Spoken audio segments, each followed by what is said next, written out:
Boa noite, pessoal. Para começar o encontro de hoje, né? Eu comecei aqui a gravação. É o segundo encontro de discussão do Grupo Penumbra, né? Do livro História das Origens da Consciência, de Neumann. E hoje a gente vai atravessar para além do prefácio da introdução e ir para o livro propriamente dito, né? O começo do conteúdo do livro, para discutir a parte um subtópico da parte um que trata dos estágios mitológicos na evolução da consciência, né? Que vai ser sobre essa imagem da Ouroboros, como o Neumann coloca aqui no texto, né? Gostei bastante desse capítulo, aliás, porque ele é bem denso, ele traz muitas imagens, mas ele traz uma série de fundamentos que eu acho que são essenciais para a gente entender o pensamento do Neumann até posterior em outros textos, né? Porque aqui ele está trazendo uma teoria de uma história única da consciência que acaba amarrando muita coisa das ideias dele posteriores e tem conversa profundamente com as ideias do Jung sobre, né, o psiquismo no geral. E uma coisa que eu achei interessante de início destacar é que quando ele vai falar na parte um aqui no, já no, na página da parte, né, ele vai colocar uma citação de um alquimista persa, né, que é o Ostanes. Ele vai colocar que a natureza se regozija com a natureza subjuga a natureza governa a natureza, né? E aqui ele faz uma ligação das três primeiras partes do tópico A, mito da criação, do mito geral, na verdade, da parte um, né? Que é a discussão sobre o mito de criação, o mito do herói e o mito da transformação. E aí ele vai fazer essa ligação. A parte do mito da criação envolve essa questão da natureza se regozija com a natureza. O mito do herói tem relação com a natureza subjuga a natureza. E esse mito da transformação tem relação com a natureza governar a natureza, né? Porque justamente nesse primeiro nível da criação, associada à ideia do Ouroboros, da grande mãe, dos pais primordiais, é uma ideia de que existe uma certa consonância maior nessa relação do eu com o aspecto irracional do psiquismo, que é o que a gente chama de inconsciente, que o Jung iguala à ideia de natureza, né? E quando, por exemplo, você vai ler um texto do Jung, quando ele afirma natureza, é um sinônimo a inconsciente, né? Porque para o Jung, inconsciente é natureza. E quando ele fala dessa natureza, se regozijar na natureza, é sobre um processo que está no princípio, que é natural, que é basilar do humano, que é de uma certa harmonia, que o Neumann até vai chamar de incesto urubórico, né? Essa etapa inicial onde não há diferenciação entre eu e inconsciente. É tudo único nessa ideia de pleroma, que é um termo que ele usa, que ele tira, se não me engano, do gnosticismo, né? Que é desse estado inicial de indiferenciação que ele está falando, né? Aí, como a gente está indo, né, no começo agora, a gente vai falar sobre o primeiro subtópico desse tópico, da parte um que é o mito da criação, que trata sobre a Ouroboros.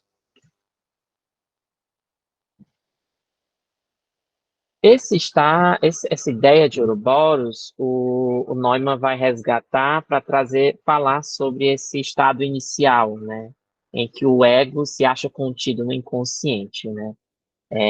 Ouroboro, ele vai ficar afirmando um pouco mais para frente, né, ele vai trazendo essas imagens circulares, que são imagens que comunicam algo que é incomunicável, que é próprio da natureza do símbolo, né, que relaciona a um tipo de processo ininteligível, né, impossível de descrever, que está naquilo que a gente chama, às vezes, a partir de metáfora, como um período pré-natal, que é justamente essa relação com essa base humana que é anterior ao nascimento, né?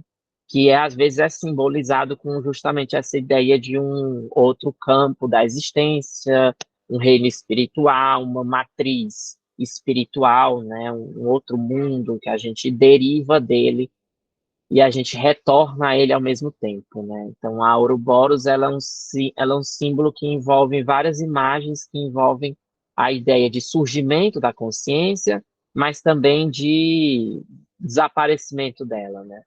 É até paradoxal mesmo, porque na Ouroboro se dá o surgimento da consciência, mas na Ouroboro não há consciência, né, ainda. Ela existe como germe para surgimento posterior, né? E aí o Neumann ele vai falar desses ciclos do desenvolvimento da consciência no livro, né? Ele vai falar justamente que esse primeiro ciclo, que é o mito da criação, envolve essas imagens cosmogônicas, né? O Neumann vai trazer bastante esses elementos, tanto aqui quanto na parte sobre os pais primordiais, quanto na Grande Mãe, dos mitos de criação, né? É uma coisa interessante que a Marie-Louise von Franz vai falar lá no mito de criação dela, na minha estante aqui, não está distante, eu vou pegar ele, é que ela vai falar que o mito de criação, e é uma coisa que o Neumann toca aqui também em outro, um parágrafo mais à frente ainda no texto também, que todo mito de criação fala sobre o surgimento da consciência, né?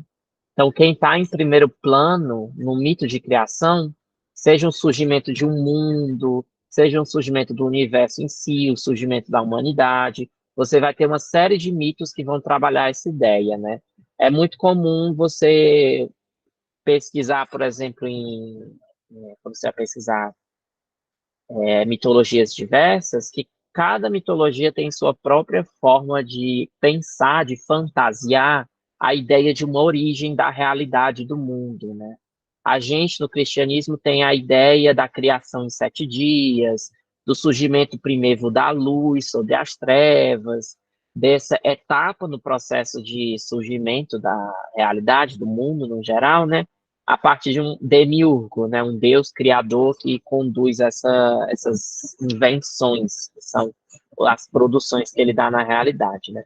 Só que essa forma de construir, assim, de pensar a origem, ela vai variar de muitas formas, mas vai ter certos paralelos que são de correspondência, que o Neumann está explorando isso, né? Que é essa ideia de uma imagem que apresenta uma infinitude, no sentido tanto temporal quanto espacial, que está relacionada à imagem da Ouroboros, né?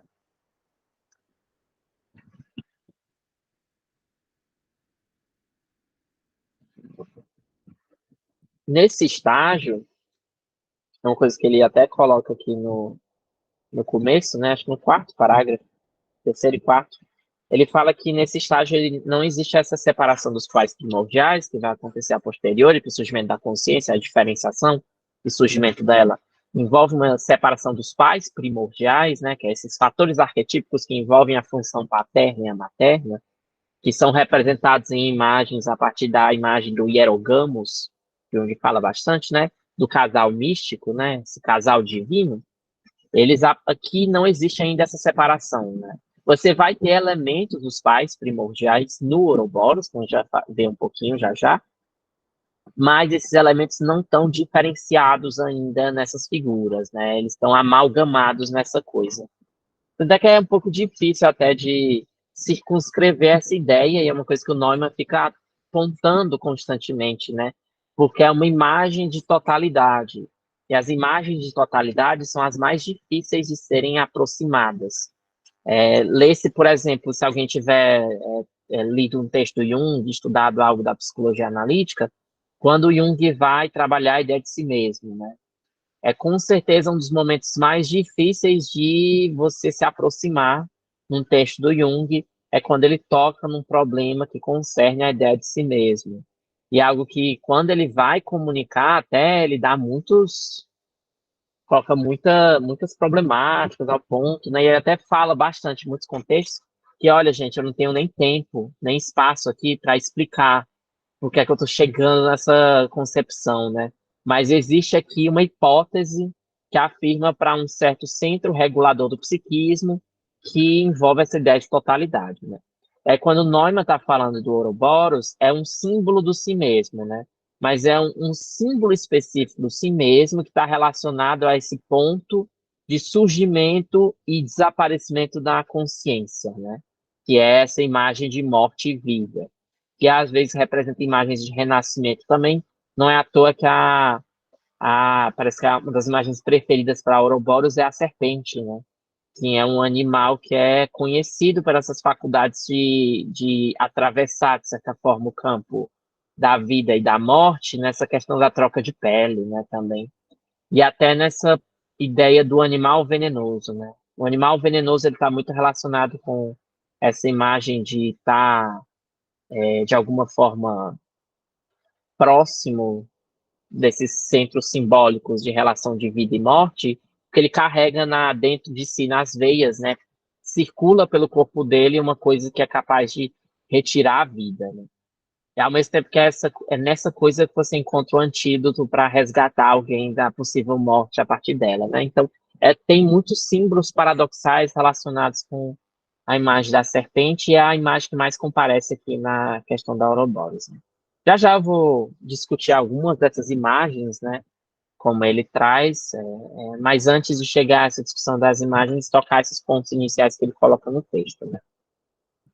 E assim, gente, só relembrando, né? Fiquem à vontade para comentar, viu? Quem tiver, assim, se algum momento, alguma passagem, assim, que eu tenha tentado explicar está muito obscura ou difícil de se aproximar, fiquem à vontade para perguntar. Pode falar no chat que eu leio, pode levantar a mãozinha que você fala aqui e dá certo.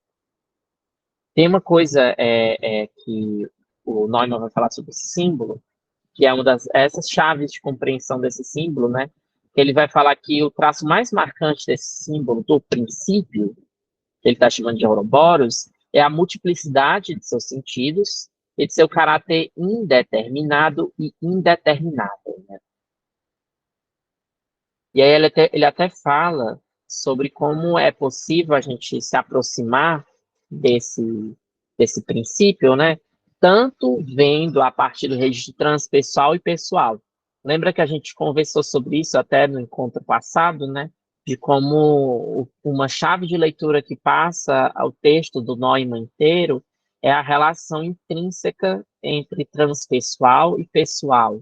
E uma das formas dele falar dessa relação de transpessoalidade e pessoalidade envolve a história do espírito humano, como uma história da espécie, uma história das imagens simbólicas mesmo, a partir da ideia de inconsciente coletivo, e também de uma história da vida pessoal. E aí ele está cruzando a todo momento esses dois é, é, registros, né? Tanto é que ele vai falar de uma alvorada da humanidade, como o surgimento da consciência, que se repete na alvorada da consciência pessoal, né? Então, aquele movimento do homem pré-histórico, que começou a engatinhar para além das brumas da noite, né? E começou a construir cultura, fez arte, né? Que a gente chama de arte pré-histórica, como um dos primeiros movimentos de produção imagética, né? Para tentar dar conta desses fatores internos que surgem a partir do desenvolvimento da consciência, é uma coisa que a gente passa também no registro pessoal, né? A criança, ela vive isso. Você consegue observar como existe ali uma certa produção de consciência enquanto a criança vai crescendo e como ela vai passando por certos estágios, né? E algo que todos nós vivemos, nossos descendentes viverão, né? E a humanidade passou por isso no registro histórico geral, que é essa ideia do Neumann que ele está falando, né? Então, existe a ideia de uma alvorada da infância e uma alvorada da história humana, e que a autorrepresentação dessa alvorada é justamente o símbolo ourobórico.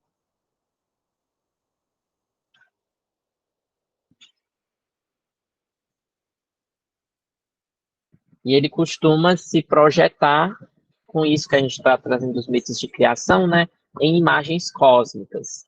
Até porque é interessante, porque aqui a gente fica refletindo, né? A gente está falando de surgimento do mundo.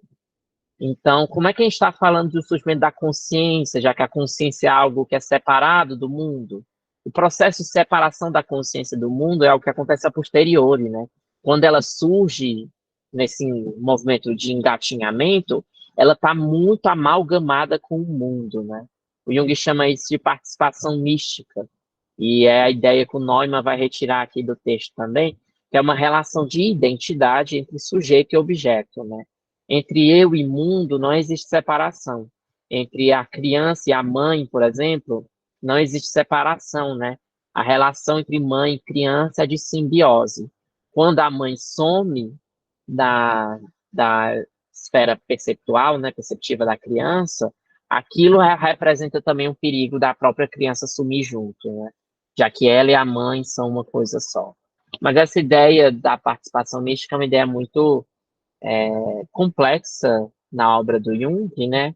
E vai ter uma relação de um processo inicial, que a gente chama de participação mística ou identidade arcaica, e a retirada desse processo é quando a gente começa a viver o mundo das projeções, que é quando a gente tem uma separação entre eu e objeto.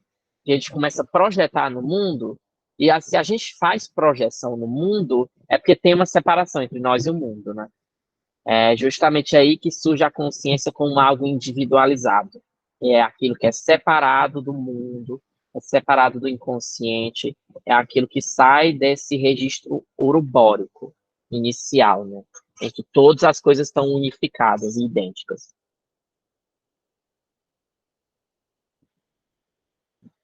Tanto é que é até um dado interessante para a gente falar sobre essa coisa do surgimento do mundo, surgimento da consciência, uma coisa que o Neumann vai trazer o Ernest Cassirer, né, que é um filósofo que vai trabalhar muito a ideia do homem como homem simbólico. Até o Cassirer ele vai ser considerado quase por alguns autores um tipo de paralelo ao Jung na filosofia. O que o Jung fez na psicologia, Cassirer fez de uma forma parecida na filosofia, mas porque ele vai trabalhar essa ideia da importância dos símbolos e de como a gente é um animal simbólico, como a humanidade surge como consciência, né, como história da nossa espécie, a partir do surgimento da imagem simbólica. Isso vocês vão encontrar outro caminho para ver isso nas discussões do Jung sobre o surgimento do símbolo, tanto no Energia Psíquica quanto no Psicologia e Religião. Na Psicologia e Religião, curiosamente, você vai ter o que o Jung fala de como é que surge um símbolo. E aí é interessantíssimo essa relação entre transpessoal e pessoal, né? Porque o surgimento do símbolo no Psicologia e Religião é tanto o surgimento do símbolo no físico, que ele estuda os sonhos, que é o Wolfgang Pauli, né? E com quem o Jung vai colaborar, e para quem não sabe, o Psicologia e Alquimia são sonhos do Pauli. No Psicologia e Religião, ele vai analisar esses sonhos também e vai mostrar como o símbolo surge.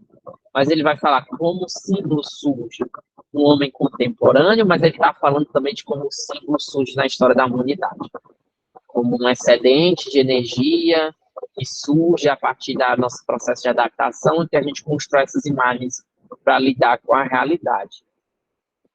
Mas é interessante que ele vai falar do Cassirer, né, voltando ao ponto do texto, de que ele vai falar que em todos os povos e religiões a criação aparece como a criação da luz. Porque quando você vai estudar psicologia analítica, trabalhar os sonhos, imagens, estudar mitos, né? Existem chaves de leitura, né? Que são imagens que são típicas. Não quer dizer que elas vão sempre estar apresentadas daquele modo, mas elas costumam aparecer daquela forma, né? E uma dessas imagens típicas, imagens arquetípicas, é a da luz. Então, quando um fenômeno luminoso, uma imagem luminosa aparece num sonho, por exemplo, ela pode indicar, muitas vezes é o que acontece, um símbolo da consciência, né? Porque na escuridão não existe diferenciação, tudo é um breu, né?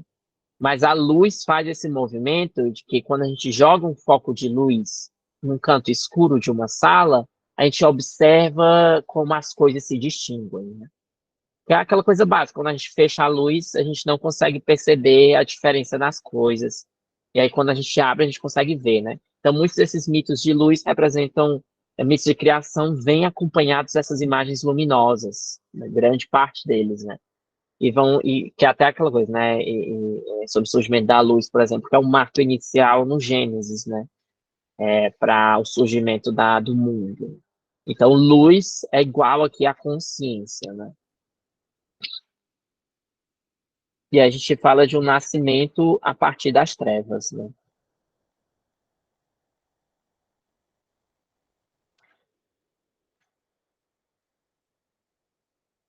No, eu não sei quem está acompanhando pelo PDF, o livro, né? No livro, a partir das páginas 27 e 28, né, do livro dessa edição aqui, 2022, né, falando, tem também o livro sem ser o PDF, né, da edição anterior. Mas é interessante que ele vai falar depois também, para fazer essa contextualização inicial, né, nessas páginas. E logo depois ele falar do Casse-Rei, da questão da alvorada, ele vai trazer, vai falar sobre a natureza do símbolo, que é algo que é muito importante ele trazer essa conceituação inicial para a gente poder acompanhar as discussões posteriores. Que é por isso também a proposta desse grupo Penumbra foi justamente pensar nessa questão do símbolo, como ele vai falar, né, nessa ideia de que o símbolo ele tem um caráter multifacetado e metafórico e às vezes paradoxal, né? E às vezes imagens que são totalmente contraditórias estão aparecendo ali na natureza do símbolo, porque ele não fala de um registro da consciência, que é o registro que faz oposição das coisas. Porque na consciência, isso é alguma coisa é isso ou aquilo, né? Aquela coisa bem aristotélica, daquela questão dos silogismos, né? Que uma coisa é isso ou não é aquilo. Se fulano é isso, todas as pessoas são assim, logo todas as pessoas são desse jeito. Você entendeu, né? Que eu tô falando aqueles esquemas lógicos, né? Isso é algo do registro da consciência. No inconsciente, a gente fala de um terreno da multiplicidade de sentidos e não da univocidade que envolve o registro da consciência, né? Então, sim, uma imagem pode ser isso e aquilo ao mesmo tempo, né? Quando é representado de forma simbólica, né? Aquilo pode ser uma representação paradoxal, por exemplo, imagens como a do hermafrodita na alquimia, imagens alquímicas de quimeras, alguma criatura que é humana e animal ao mesmo tempo, é vegetal e animal ao mesmo tempo. Você vai ter essas figuras que são sobre-humanas e humanas ao mesmo tempo. Você vai ter muitas figuras que são paradoxais e que reúnem coisas contraditórias, porque a lógica do inconsciente não passa pelo que a gente entende de uma lógica da não contradição, né? Os opostos, eles estão indiferenciados no inconsciente, né? E aí que é um desafio lidar com o símbolo por conta disso, né? A gente tem que estar sempre aberto a uma coisa que é incompreensível. Tanto é que a definição que o Jung dá de símbolo é a melhor forma de falar de uma coisa que não pode ser falada, né? E aí, por isso que tem uma coisa interessante do texto do Neumann, que parece que ele está lutando, né? Assim como a criança luta para surgir das brumas do inconsciente, né? Assim como o homem neolítico, paleolítico, né? Surge, sai das brumas da história, do tempo, né? O Neumann também parece estar lutando com essas imagens, né? Por isso que parece que ele está repetindo muitas vezes.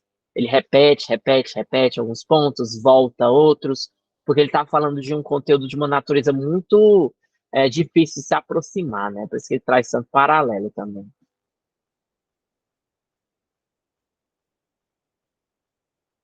Pode falar, Leila. Para mim, a questão mais impactante, né? Eu não sou conhecedora profunda do Newman, né? Mas para mim, quando ele fala que, logo no comecinho do capítulo, que o eu está contido no inconsciente, né? E ele fala que a evolução da consciência partiu daí, para mim ele quer dizer que no começo era um profundo inconsciente, né? E eu não sei o quanto isso se assemelha ao Jung, porque eu não lembro né, de ter lido, pelo menos o que eu tive de acesso, o Jung conceituar dessa forma. E como ele fala no mito da criação, e ele fala desse eu que brota do inconsciente, né? Para ele, o símbolo mora nesse inconsciente também. Né? E se o símbolo mora nesse inconsciente e se o processo de individuação ele vai acontecendo a partir do mito da criação de cada um, eu acredito que o símbolo ele possa ter vários significados em várias circunstâncias diferentes, porque aquilo que pode representar, por exemplo, uma cobra para mim pode, na minha realidade, pode significar uma coisa e na sua outra, e na outra, outra. Né? O que torna, na visão do Newman, tudo isso possível, porque se tudo brota do inconsciente, tudo pode ser interpretado, né? É assim. Só estou tentando fazer as amarrações para eu poder tentar entender um pouco melhor o que ele está chamando o mito da criação, né? Que, na verdade, é o mito da criação universal, de todo o universo, e que a gente faz parte disso. É isso? É isso? É porque toda realidade é realidade psíquica, né? Então, a produção mitológica, ela é até um ponto que a gente ia chegar agora, né? A produção mitológica, ela é projeção de fatores psíquicos. E aí, a criação do mundo é, ao mesmo tempo, a criação da nosso próprio psique, né? E a criação da consciência. Essas duas coisas estão profundamente relacionadas, né? E essa leitura de que o eu, né, a consciência surge do inconsciente é uma leitura do Jung também, né? Originalmente do Jung até, que é a ideia de que o inconsciente é uma matriz criativa e da onde surge a vida também. Tanto é que ele é o solo da onde a gente brota, ele é o oceano da onde a gente surgiu como seres vivos, né? Uhum. Até a imagem da vida, né? Inconsciente é uma imagem da vida, é produtor de vida, né? Tanto é que a imagem do oceano é muito rica para o inconsciente da água e constante, né? Já que a água é o elemento essencial para a gente sobreviver, né? E é da onde a gente surgiu, né? Até no processo evolutivo a gente surgiu, a vida surge da água e vai criando formas autônomas de sair de lá também, né? Que é esse processo de Isso criar é terra e bastante andar na terra. forte, né? Isso é bastante forte, né? Eu acho, né? Se olhar para isso de uma maneira verdadeira, né? Como ele fala aqui, é bastante forte. Beleza. Sim. Tanto é que essa discussão até ele fala que envolve esse problema universal e essa pergunta de onde, né? É de onde nós viemos, né? E até desemboca na pergunta para onde nós vamos, né? Que é Será que essa tem discussão resposta? que não é justamente não existe uma resposta final, o que existe são essas narrativas, né? Que a gente faz que tem uma certa regularidade, que é o que o Neumann está querendo comentar, né? Um certo registro indiferenciado e múltiplo de sentidos e que não envolve essa dinâmica das oposições, né? Indeterminado, indeterminável, infinito em tempo e em espaço também, né? É uma coisa totalmente impossível de conceber, quando você vai ver, né? Justamente. Ele está falando de símbolos que falam de uma certa coisa que é de uma grandeza impossível da gente se aproximar mesmo, né? Imensurável, né? Se você acompanha um É, pouco aquelas pesquisas que são feitas em relação às imagens que se tem universais e o aprofundamento das imagens do universo, cada vez mais você vai ampliando, os cientistas vão ampliando, sem chegar a um limite, né? Agora, as pessoas querem circunscrever o universo né, numa grande esfera. Então, é uma viagem bem, bem interessante, né? uhum. É até o que ele comenta aqui, né? Que as respostas mitológicas a essas interrogações são simbólicas, como todas as que vêm das profundezas da psique e do inconsciente, né? E participam de uma natureza metafórica do símbolo. Pode falar aí. Ei, gente, boa tarde. Eu gosto muito, né, de que como para o Neumann falar do mais arcaico, né, do início da consciência, ele vai para o mais primitivo possível, seja o aspecto biológico, mitológico, para tentar fazer essa grande exploração sobre o início. Já a Von Franz, quando ela tenta falar sobre o fim, né, porque a Von Franz ela foca muito na morte, ela tem o próprio livro, Sonhos e a Morte, para estudar sobre isso, ela vai para algo que é igualmente arcaico, mas que também é cada vez mais moderno. Né? A Von Franz faz o paralelo com o buraco negro para falar da possibilidade de um além-vida, né? Desse quase um aspecto urobórico também do próprio universo, de que é algo que devora a si mesmo, devora a luz, devora toda a matéria, mas que aponta para um infinito desconhecido, né? Aquele próprio filme Interestelar tenta fazer um pouco essa pergunta. O que acontece quando o ego entra no buraco negro? Se a consciência é a luz e a gente entra num buraco que supostamente devora a própria consciência, devora a própria luz, o que nos resta? Eu acho interessante como a mitologia e, né, cada vez mais a ciência, Davi mesmo fez uma palestra muito boa, colocando a ficção científica como essa exploração do inconsciente, como no final o saber humano é também urobórico, de que não é nem a resposta no início da cabeça, nem no final da cauda. É talvez num encontro impossível entre a cabeça e a cauda que nos mantém unidos, né? Que mantém o dinamismo da nossa psique. E que tentar responder ou é matar a cobra, né? Forçar que ela pare de ser Ouroboros e vire só uma serpente. E não é esse o objetivo, né, da psicologia analítica. É manter o mistério e trabalhar em cima do mistério. Eu acho interessante. Você trouxe a ideia do fim, né, Davi? Como coexistem o mais primeiro em nós e o mais futurístico e apocalíptico que a gente nem tem acesso. Só breves relances. Sim, total. E até essa natureza ambígua, né, paradoxal do início e do fim do Ouroboros, eu fiquei pensando muito numa música até do Milton Nascimento, que é aquela Encontros e Despedidas, né, que ele fala que como é que ele fala? Chegar e partir são os dois lados da mesma viagem, né, o trem que vem é o mesmo trem que parte, né. Até como a gente revive essas imagens de fechamento de ciclos, né, que a gente às vezes encara dessa forma, elas mostram imagens urubóricas, né, em que o fim representa também o começo de uma outra coisa, né. E até esses processos de morte e renascimento são algo que a gente meio que acompanha de forma espontânea, em pequenos processos na nossa vida também, né. Pode falar, Kátia.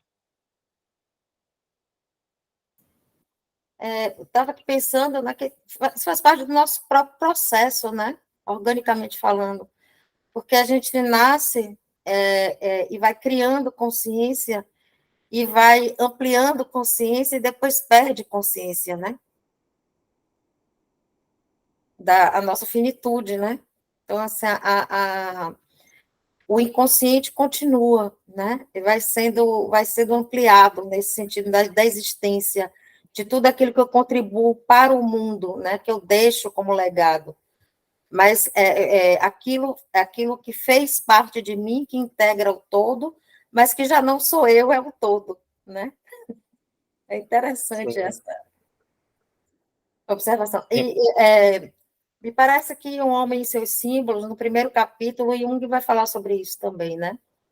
E aí eu faço também a relação com a mitologia grega, o nascimento de Ártemis e Apolo, né? Ártemis nasce primeiro, é o inconsciente, e faz o parto de Apolo, né? Então, há todo um sistema que se prepara para o nascimento, o surgimento dessa consciência, e toda essa preparação mesmo do corpo, né? Que é onde a consciência se instala, né? Ela necessita do corpo para concretizar, né? Se concretizar na vida. sim. Justamente é o que a gente vai tocar no próximo encontro, até essa coisa do corpo, né? E tem também na imagem do Ouroboros essa relação profunda com esse aspecto corporal primeiro, né? Mas um texto ótimo, aliás, para essa discussão sobre essa relação com a morte, esse preparo do corpo para o final também, é o Etapas da Vida Humana, do Jung, né? Tá lá no A Natureza da Psique. Esse texto é maravilhoso, aliás, que ele vai falar da vida humana como usando a metáfora do sol, né? Que no início ele parte do ponto de nascimento, né? ele chega ao zênite na metade da vida, Essa e ele metamorfose. chega e decai no final, né? E se põe na morte. E é um texto maravilhoso, assim, que envolve essa dinâmica, né? De como a gente acaba vivendo isso na nossa vida. Né? Eu tinha perdido esse texto. Você pode repetir das obras completas, né, Davi? Qual é o número? Tá no Etapas da Vida Humana, tá nesse livro aqui, Natureza da Psique. É o Natureza. volume 8/2. Ok, obrigada. Nada. Tem outro texto também dele sobre morte nesse também. Tem 2 textos muito bons dele aqui. Toco nesse tema.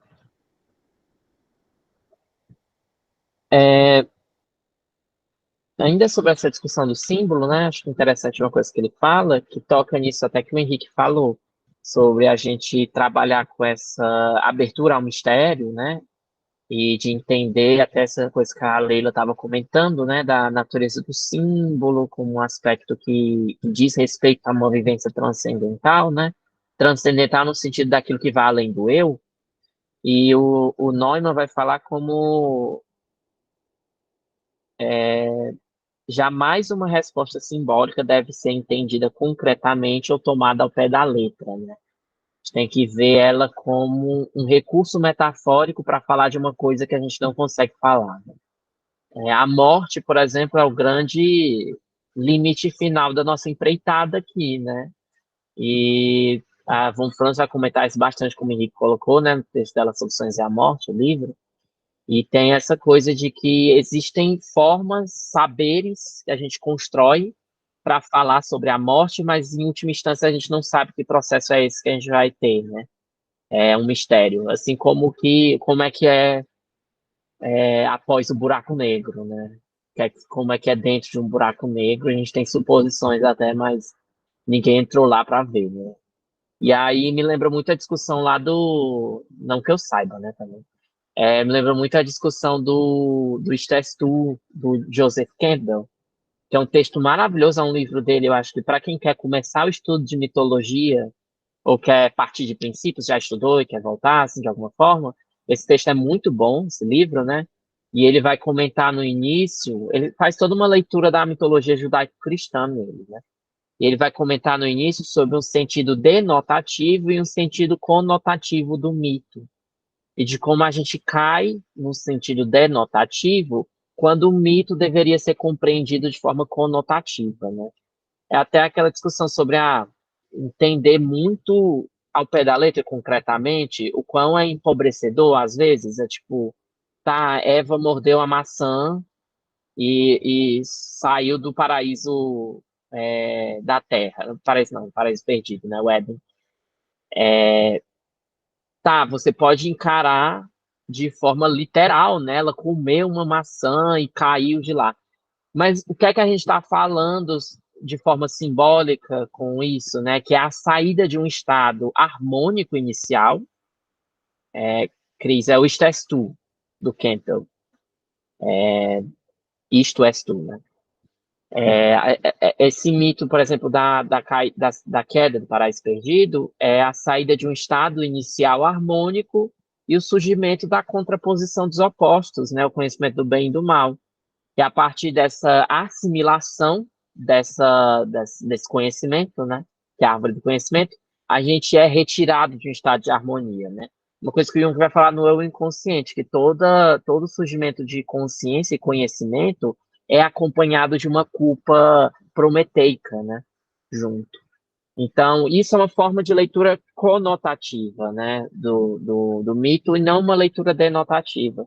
E o que o Neumann está querendo buscar aqui é a gente empreender essa leitura conotativa, essa leitura metafórica, simbólica, dos materiais que ele traz e está explorando, né?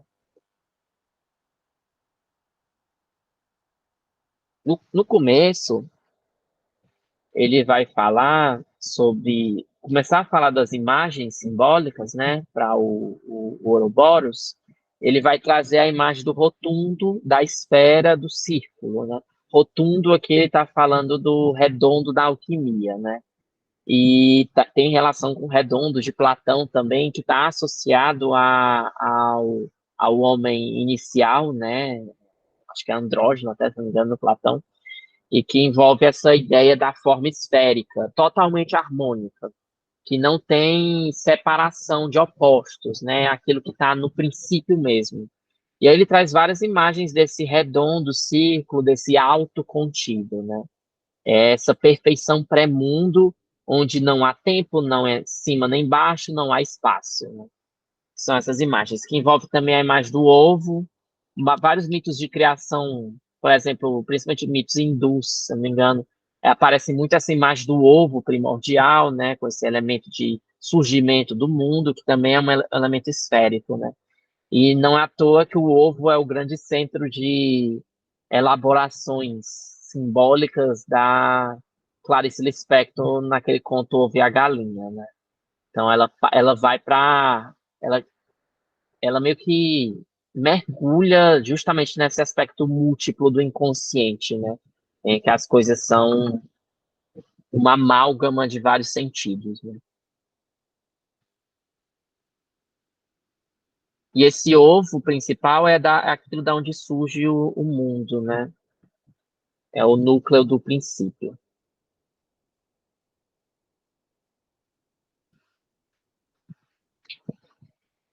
O Neumann vai trazer também o símbolo do Tai Chi, né? Do chinês, que é aquele um dos símbolos do taoísmo também, da figura do preto e do branco, né? Do yin e do yang, desses elementos masculinos e femininos.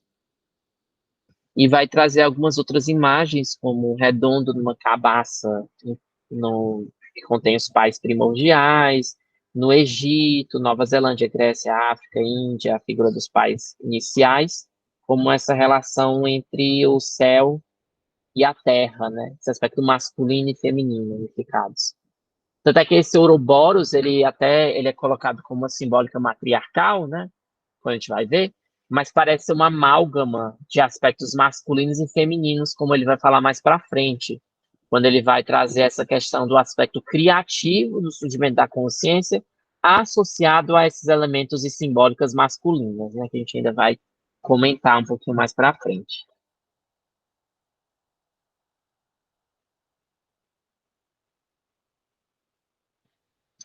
E aí é que ele vai mais para frente falar justamente do símbolo do Ouroboros, né? Vai apresentar até como palavra grega. Aí eu fiz uma apresentaçãozinha, nada demais, só com umas imagens, né? Para a gente dar uma olhada nelas, né? São imagens que ele cita, né? No texto.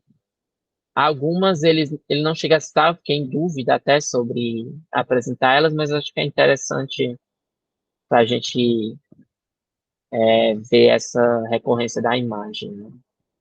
Que é que o Neumann está querendo transmitir.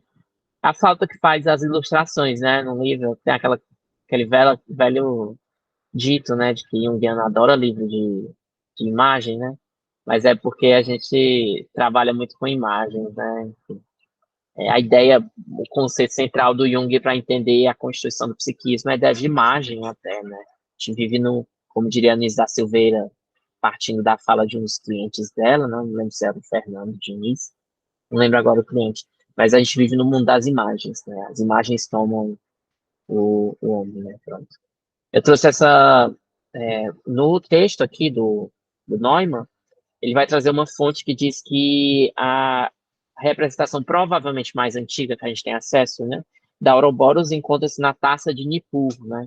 Nippur foi se não me engano, um templo dedicado a deusa Inanna, né? Então data assim de antes dos anos 2000 antes de Cristo, né? E aí eu trouxe essa imagem que é de uma escavação dos templos de Nippur, né? Que tem essa taça, esse vaso, na verdade, com essas figuras serpentinas, né? Essa figura serpentina geral e essa outra figura que se enrosca nela, né? Não sei se é a taça que ele se refere, porque eu fui procurar a referência e eu não achei essa referência, né, principal que ele colocou, que está no texto alemão de uma apresentação do Círculo de Eranos, né? Mas eu achei essa imagem aqui do templo de Nippur, né? E quando a gente vai pesquisar sobre o Ouroboros, a imagem que aparece de forma primeira, ele comenta aqui, né? Acho que ele chega a comentar mais para frente, que a imagem egípcia, que foi um achado no templo de na tumba, né, do Tutankhamon, que eu acho que é o grande evento um dos grandes eventos da arqueologia moderna, né? Foi o achado dessa tumba. Você tem essa imagem de uma figura egípcia, fala-se que é Tutankhamon, né, a partir dessa tradução dos hieróglifos, e ele está envolto por essa serpente, né, que morde a própria cauda, e esse círculo, essa imagem circular, que está justamente nesse lugar de morte e renascimento, que é um templo, uma tumba, né, erigida em estilo egípcio, né. Que, aliás, é um mistério até hoje, né?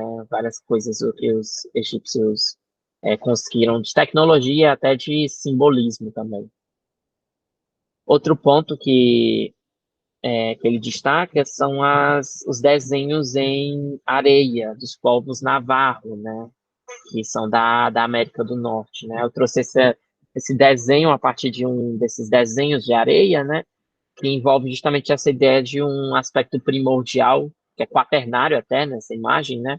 Que é uma imagem de totalidade para Jung, associada a essa figura da serpente, né? Que faz um movimento circular, cíclico. Tem um texto, aliás, do Campbell, só que eu não vou lembrar qual texto agora. Aí eu... Acho que vocês me escutam ainda? Acho que eu mudei o microfone agora, para não escutar, né? Tem um texto do Campbell também, que comenta esses desenhos de povos navarro, mas eu não vou lembrar agora qual. Tá num daqueles compilados, coletâneas de texto dele que você encontra por aí. Mas é outro paralelo que o Neumann traz no texto, né? Essas imagens serpentinas em desenhos de areia, né? De povos navarro. Aqui é outro exemplo que ele traz de imagem primordial serpentina, associada a uma força cósmica anterior à própria vida, assim, a gente vai ver nesse caso no dogma cristão, é a imagem do Leviatã. Aqui eu coloquei uma imagem dele desenhada por esqueci o nome dele, era Gustavo Corté, eu não lembro agora o nome desse ilustrador, e o da direita é do William Blake, né? Tem uns desenhos lindíssimos, assim, dele, principalmente do livro de Jó, de figuras bíblicas, né? Outro exemplo que o Jung fala também, e o Neumann destaca, quando vai falar dessas imagens do símbolo do Ouroboros, é a figura da divindade helenística do Aion, né? Que está associada a essa separação entre Cronos e Aion como deuses do tempo, né? E Aion é um deus da eternidade. E ele é circundado por essa roda dos signos, né, em algumas representações, e ele traz também essas representações de que ele está cercado por uma cobra, né. Lembra, às vezes, o símbolo do caduceu, lembra também a figura de Mitra, né, em algumas representações mitraicas, mas envolve essa ideia do círculo, associado à eternidade, associado ao que é o pré-natal e ao que é posterior também, que é aquele ponto de total inconsciência que envolve o que a gente chama de inconsciente coletivo, né, na psicologia analítica. Essa representação aqui que eu trouxe é acho que, se não me engano, é a primeira representação alquímica do Ouroboros, que vai aparecer num tratado alquímico que é acreditado a Cleópatra, a alquimista, né. Tem muitos tratados alquímicos, é interessante esse universo dos textos alquímicos, né? Porque você vai ter muitas figuras importantes historicamente que vão ter textos alquímicos. Muitas vezes não, na maioria das vezes, né? Não é comprovada essa autoria, né? Mas, por exemplo, figuras como a Cleópatra, ou então Maria, a profetisa, que não é exatamente a Maria da mãe de Jesus, né? Mas é uma figura cristã, da época do Antigo Testamento até, só que eu não lembro agora quem é ela. Ela é uma alquimista. Oi, Kátia. Ela é uma Você alquimista. falou? Sim, ela é uma alquimista. Pronto. Ela que vai fazer o banho-maria. Eu adoro esse fun fact, né? Que o banho-maria surge na alquimia, né? Mas ela é Maria Alquimista, ela vai ser responsável por aquele tema que o Jung comenta bastante, que é o quarto elemento, né? Ele vai tirar dessa axioma de Maria também, que ele vai discutir bastante. Ela vai aliás, Isso, ela vai aparecer no Psicologia e Alquimia. Sim, o Jung comenta sobre ela, né? Interessante. Nesse caso que eu trouxe, né, desses textos alquímicos, foi o texto da Cleópatra, né, que é o Crisopea, se não me engano, é o nome, que é de como se fabrica o ouro, né? Se faz o ouro a partir do processo alquímico, e ela traz a imagem do Ouroboros, e está justamente esses dizeres em grego que estão aí escritos, significam o todo é um, que é o que o Neumann cita aqui no texto, né, para falar dessa figura do arquétipo do Ouroboros.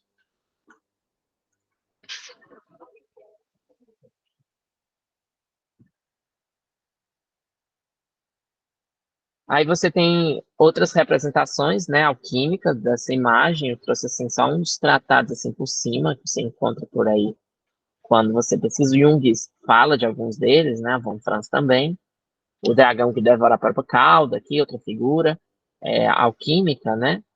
E outro ponto que o Neumann destaca também de uma imagética urobórica é esse círculo inicial de vazio, que é o Wuxi, que muitas vezes é representado como um desenho que parece uma tinta, assim, né? Você vai encontrar muito essa representação para o Wuxi, que ele é anterior mesmo ao Tai Chi, nesse esquema que também é chamado de símbolo do Tao, né? O Tai Chi chinês, que ele comenta aqui, que é quando esses opostos já comparecem. Você vai ter um yin, o yang unificados nessa imagem, né? Só que anterior a isso, você tem o símbolo do Wuxi, que é o vazio mesmo. Não existe nem essa oposição, né? E também é um símbolo urubórico, né? Essas imagens eu trouxe para mostrar essa variedade de símbolos que o Neumann destaca, que trazem essa representação de algo que é incomensurável, né, como a Leila comentou, e que envolve essa dimensão de um vazio, de onde não há tempo nem espaço, ou de uma infinidade de tempo, uma infinidade de espaço, né? O Neumann fala de formulações filosóficas paradoxais, de unidade infinita e totalidade não imaginada, né? É justamente aquilo que é inconcebível mesmo, que está relacionado à imagem do Ouroboros. Boa noite, Marcelo. E o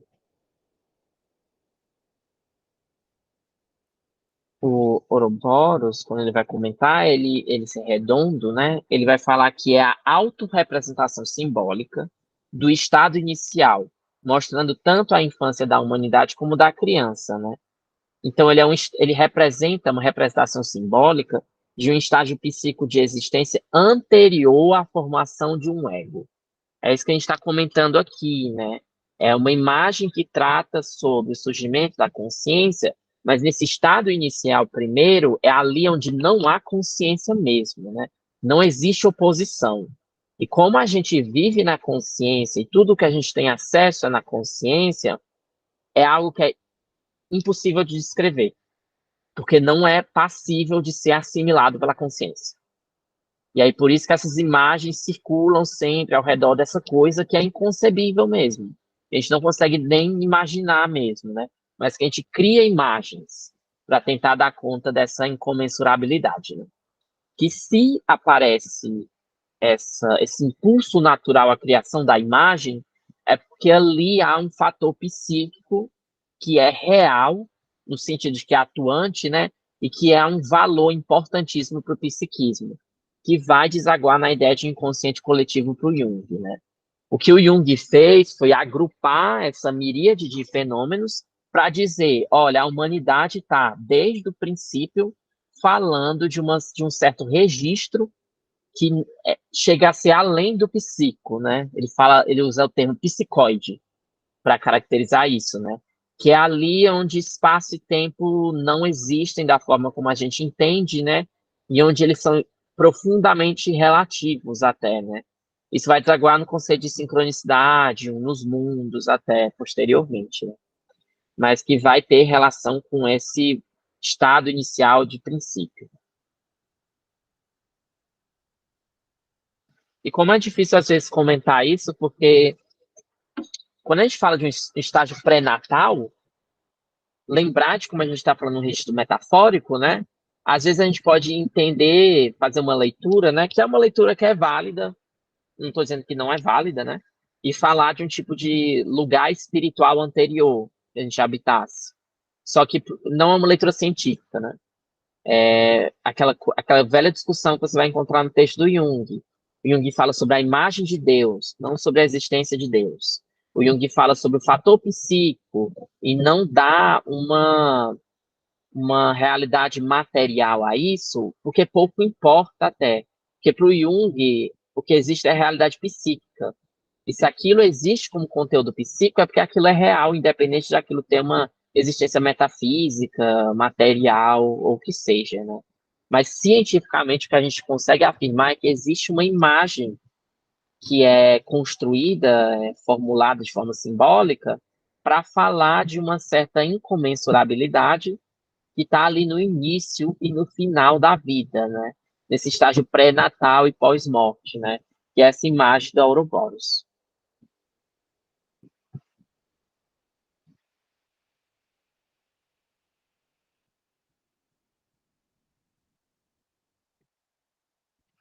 E aí ele vai continuar tocando nesse ponto da eternidade e da infinidade. E é interessante o texto do Neumann, porque ele vai partir do mais distante, né? Do mais inconsciente, se a gente for ver assim, e ele vai aproximando para a consciência. Que algumas páginas depois ele vai falar que elementos a gente consegue discernir na imagem da Ouroboros para trazer até mais para a consciência essa imagem. Ele destaca dois grandes polos simbólicos, né? A imagem do ventre, que ele vai caracterizar como algo muito além do ventre do útero mesmo, né? Mas o útero como imagem disso, uma imagem arquetípica para representar essa coisa desconhecida. Esse ventre que ele fala é um ventre desconhecido, né? No sentido que é algo simbólico que vai além do útero como corpo, mas tem uma relação profunda com isso também, né? E esse ponto que é os pais primordiais, né? Desse elemento masculino e feminino que está indiferenciado, mas quando a gente vai ver a partir do ponto de vista da consciência, está presente nesse elemento urobórico no princípio, né? Que são esses símbolos da originação que ele vai comentar.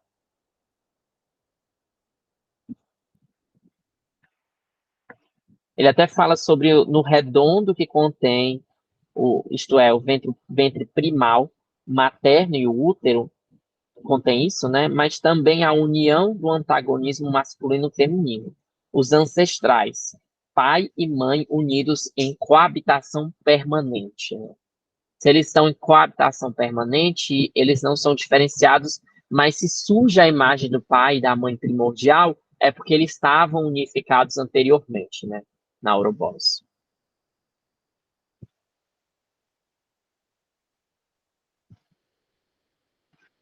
Tem até um polo interessante que ele vai discutir a questão da sexualidade, né? Porque é um ponto que o Freud vai aprofundar de forma profícua na obra inteira dele, né? Porque essa imagem do pai e da mãe primordial, do ventre, do surgimento da vida, tem uma relação com essas imagens que envolvem o intercurso e a sexualidade, né? Mas surge depois. Tanto é que as imagens que ele vai mostrar aqui, de geração, de reprodução até, são imagens de reprodução de forma autônoma. Ele vai falar de um ventre, de uma imagem simbólica de um ventre que dá vida sem ter uma participação exterior, e também vai falar de concepções a partir do sêmen e do falo que não envolvem a participação do ventre, né? Parece que o próprio falo atua como imagem de ventre também nessas representações, né? É anterior a um registro do intercurso sexual, da relação de alteridade, né? Quando a gente fala de sexualidade, e acho que é o ponto central que o Freud estava querendo tocar quando ele fala isso, né, também, ele está falando sobre alteridade, relação com o outro, né? Só que aqui não existe ainda essa noção de alteridade, ela vai se formular a posteriori. Então, o que surge como vida não surge a partir do intercurso sexual, mas sim a partir de um tipo de processo autóctone, né? Autóctone é aquilo que surge por si próprio, de forma autônoma por si só, né? Sem a participação de um outro elemento. Tanto é que essas imagens vão estar bem constantes, o Neumann vai falar, né? Ele usa a palavra autarquia urobórica, que é um tipo de governo que é por si só, né? Não existe um outro elemento na representação simbólica, porque existe essa figura única da onde surge a vida, né? Mas isso é posterior, porque ele vai falar mais do intercurso. Quando ele vai discutir... Ah, pode falar aí.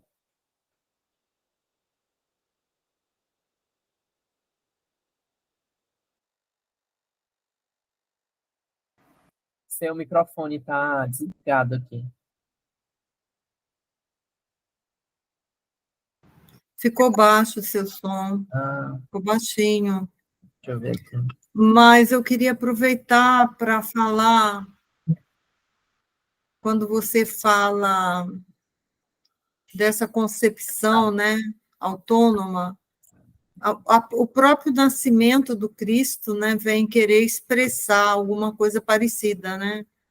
Sim. Porque se fala de uma Maria virgem, sem o contato sexual, né? Se fala, filosoficamente, vamos levar para o campo da filosofia e não da religião.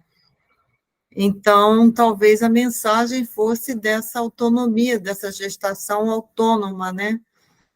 Ou, quem sabe, dessa individuação também autônoma, né? Você gerindo o seu próprio processo de individuação. Eu viajei um pouco em relação a isso. O Cristo... Tá dando para ouvir? Tá mais Agora baixo? Pronto. Cristo é uma imagem...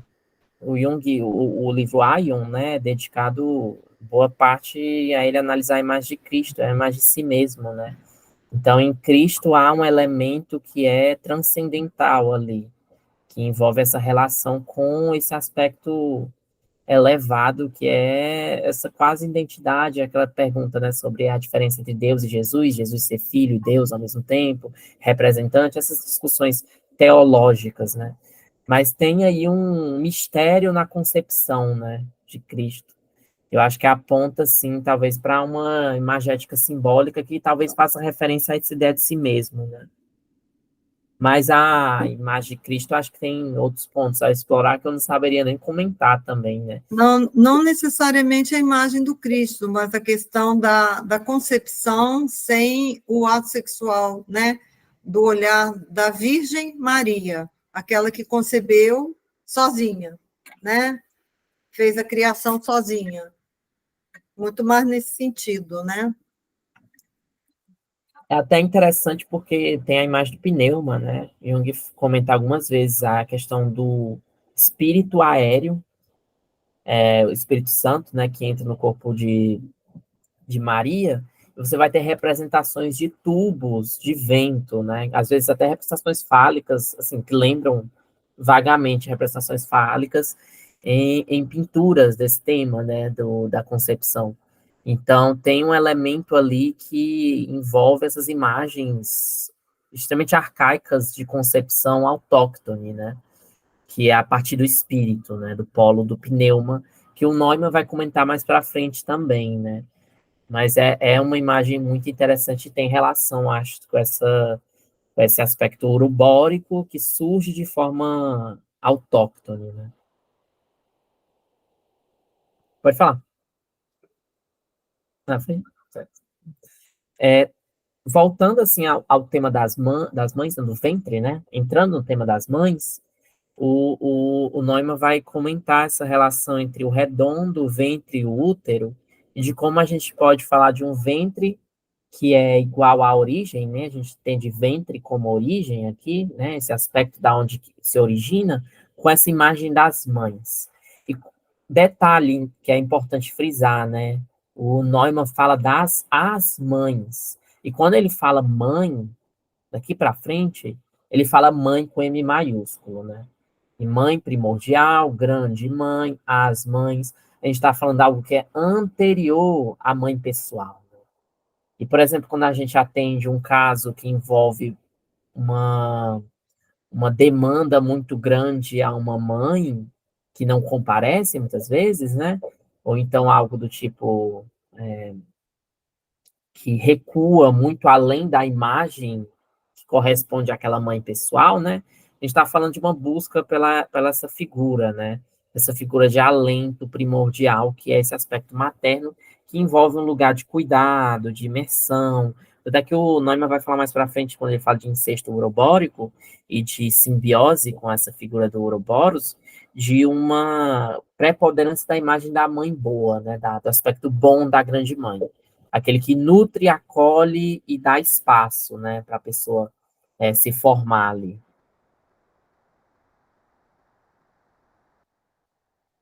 E eu achei interessante um parágrafo aqui, que ele vai comentar, quando ele vai discutir a ideia do ventre, porque quando Jung vai elogiar o livro do Neumann, ele vai dizer que foi a empreitada do Neumann, porque ele elogia, né, a partir do simbolismo matriarcal. Então, esse é um livro sobre o simbolismo matriarcal, e o simbolismo matriarcal está na base da origem da vida. Porque o nome, vai falar mais para frente, acho que a gente toca isso no próximo encontro, na verdade, que é a ideia de que o, o inconsciente, ele é, por natureza, ligado a esse aspecto matriarcal e feminino. E ele até vai falar, no registro da diferença sexual do homem e da mulher, isso vai variar, mas no registro arquetípico geral, o inconsciente tem um aspecto feminino. E aí, por ter esse aspecto de imagem feminina, envolve esse elemento que não é passível de ser delimitado no sentido de um corte pelo logos, né? Pelo masculino. Enfim, até ele vai trazer essas imagens, são imagens de inconsciente que estão relacionadas com o materno, né? Que é todas as coisas profundas, o abismo, o solo, o mar, o fundo do mar, fontes, lagos e poços, a terra, o mundo interior, a caverna, a casa e a cidade, são partes desse arquétipo, né, materno. Tudo que é grande, envolvente e que contém, circunda, envolve, protege, preserva e nutre qualquer coisa pequena pertencente ao reino maternal primordial. Onde é que eu já falar, toda coisa oca tem relação com o feminino, porque é aquilo que contém, né? Então, que imagens, todas essas imagens quando comparecem em sonhos, elas podem apontar simbolicamente para uma representante materna ali, né? Então, eles falam de imagens que envolvem esses princípios de acolhimento, que também pode ser sufocamento, né? Mais para frente, quando ele vai falar do aspecto negativo da mãe, ele vai falar do sarcófago, do túmulo, do abaixo da terra, né? Que não é só esse aspecto bom, né? Mas é o que vai ter como maior prefiguração, assim, vai aparecer mais nesse esquema urobórico inicial, né?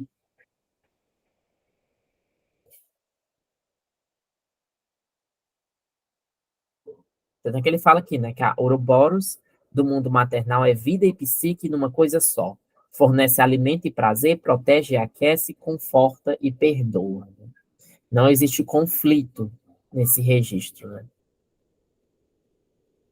Mas o conflito é importante para o desenvolvimento da consciência. Aí que entra um dos pontos que eu acho bem interessante no que o Neumann fala, que envolve a psicologia do Jung também, que envolve o surgimento da consciência como um fenômeno que é tanto uma disrupção da natureza, quanto um processo provocado pela natureza ao mesmo tempo, né? O Jung fala aqui de um movimento, o Neumann, no caso, né, trazendo o Jung, de como a gente tem uma tendência natural a cair no inconsciente. No sentido de que ele fala de uma lei da gravidade do inconsciente. Quando você vai estudar os símbolos da transformação, né, o volume 5 da obra completa do Jung, que tem essa edição bem velha, aliás, aqui dele, quando a gente vai ver esse livro, o Jung vai falar sobre a diferença entre pensamento dirigido e pensamento fantasioso. E quando ele fala sobre pensamento dirigido, que é o pensamento que a gente usa para fazer linguagem, para a gente prestar atenção nesse momento agora, né? Imagino que vocês estejam usando, assim, se estiverem conseguindo, o pensamento dirigido para acompanhar o que eu estou falando, né? E eu estou usando para articular isso em palavras, é uma conquista muito recente, na história da humanidade. Muito mais antigo do que isso é o pensamento fantasioso. E como mais antigo é aquele berço da onde a gente surgiu. E tem uma relação com esse aspecto imagético, simbólico, contraditório na visão da consciência, né, do inconsciente. Existe uma lei natural, uma lei da gravidade natural que nos empurra ao inconsciente, só que ao mesmo tempo existe uma tendência de surgimento para além disso, né?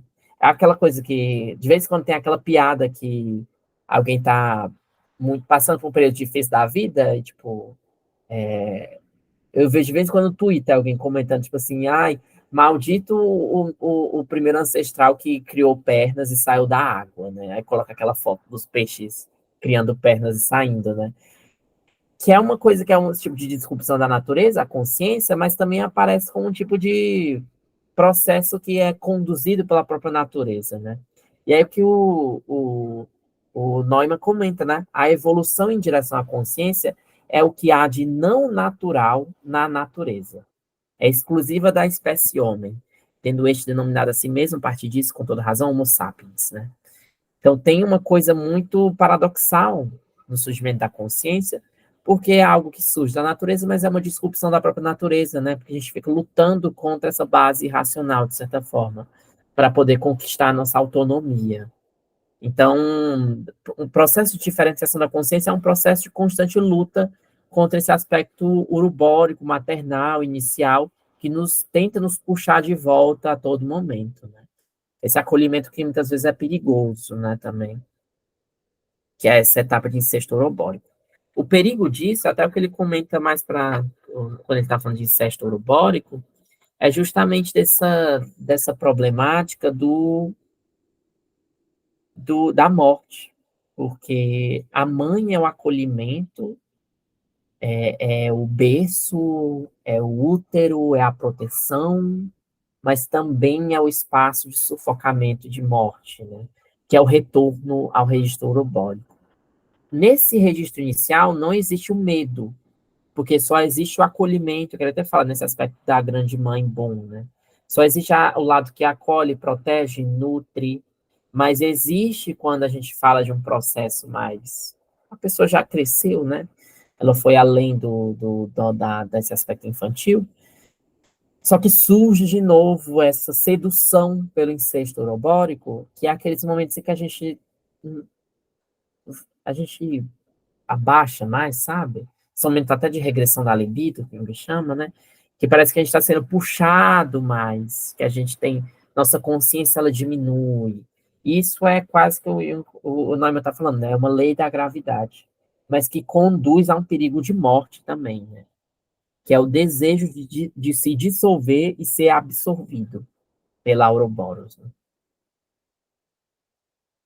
Aí ele traz alguns exemplos, a nostalgia e a saudade, se refere a um tempo até que não existia, se refere a esse incesto urobórico da autodissolução, a união mística dos piedosos, o querer ser inconsciente do beberrão, o romantismo da morte das raças germânicas, né? Tudo que ele está falando aqui é de um abandono de si mesmo e um regresso a esse registro urobórico inicial que representa uma certa morte, né? E é interessante como esse processo aparece no ego infantil, no sentido de que é aquilo que está muito imerso no Ouroboros, né? No enfermo, no neurótico, né? E no tardio, porque como não lembro quem foi, eu esqueci, a Kátia, acho que a Kátia comentou, né?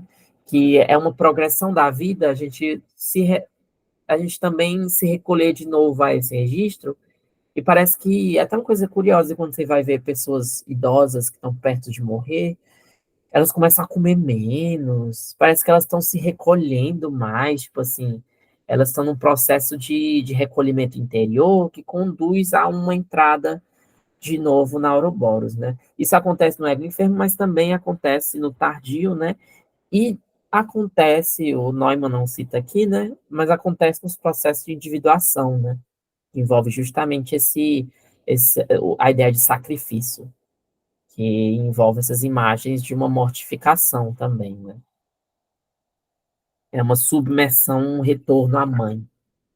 mas é um retorno à mãe que envolve um resgate de uma sabedoria transcendente que vai conduzir a um tipo de renovação no mundo posterior, né? Mas até lá é morte, né? Na verdade.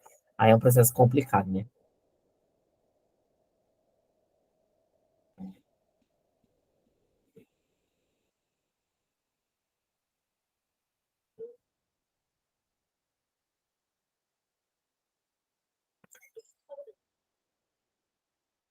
Eu acho que a gente pode encerrar por aqui. Eu não toquei ainda num ponto que eu tinha pretendido tocar no encontro de hoje, que é o simbolismo da criatividade, que o Neumann vai comentar associado ao elemento masculino na Ouroboros, né? Ele vai trazer até essa discussão do aspecto fálico, o início criador relacionado ao sêmen, ao sair de si, a exteriorização que ele está falando, né? Que é o grande impulso de saída do registro urobórico, aparecem imagens de expelir, de secretar, né? Excretar, na verdade. De excretar, de jogar para fora algo, né? Mas isso a gente pode comentar a partir do próximo encontro, né? E é isso, gente, que eu tinha para comentar hoje. Muito obrigado por todo mundo que veio, né? A gente só vai voltar. Eu me permiti tirar um pequeno descanso, né? A mais também, porque acho que o descanso no meu começo do ano não foi suficiente para mim, então eu ainda estou calejado. A gente volta no dia 21, e aí vocês podem avaliar, quem estiver aqui, quem for assistir as gravações, né? Se está com piques, quer continuar a leitura, como eu falei, são 2 encontros gratuitos, né? Então fiquem à vontade aí para avaliar depois, né? Eu vou passar depois mandar mensagem, eu vou mandar mensagem no grupo, vou mandar mensagem no privado também, pessoal. Talvez eu faça um formulário, talvez não. Eu faço um formulário de avaliação, coisa assim. Mas, não. Eu vou só pedir, falar com as pessoas se elas quiserem comentar alguma coisa, né? Mas para confirmar ou não confirmar, eu vou dar um tempo. Enfim, vamos esperar passar o carnaval, né? O pessoal pular. Assim, quem for pular, pular. Quem for descansar, descansar, né?